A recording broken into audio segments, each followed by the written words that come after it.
Recently this publication ran a Pride Month list of LGBT movies that aren't about coming out, partly in response to the impending, now arrived, on Hulu, release of the series Love, Victor.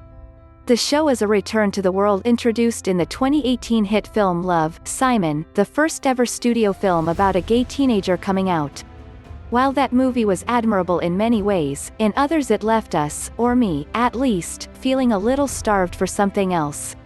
Sure, this material was new for a studio comedy, but the adolescent realization of self has been depicted in so many ways, in so much media, that it's often too easy to forget that there is a whole adventure waiting beyond.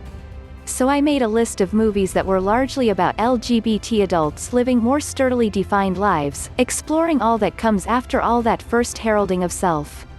But Love, Victor is still something worth talking about, even if it covers a lot of familiar territory.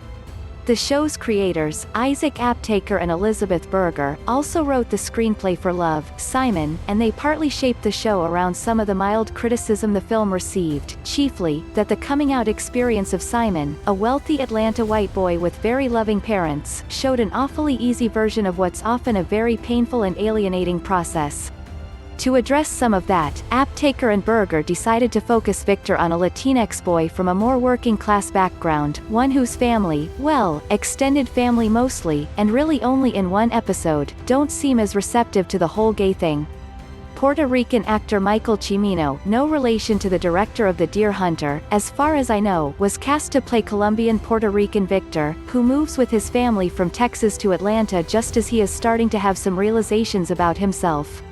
He spends most of the season ill-advisedly dating a girl, Mia Rachel Hilson, all while an already-out classmate, Benji George Sear, has his heart doing backflips. It's all very cute, very sincere.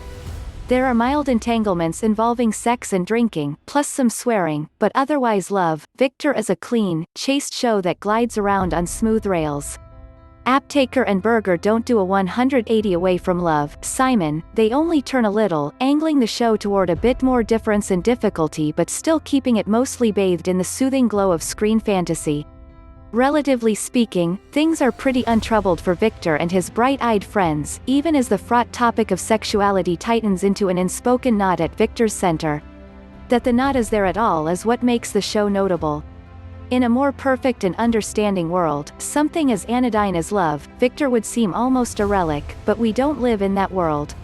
Not yet, anyway.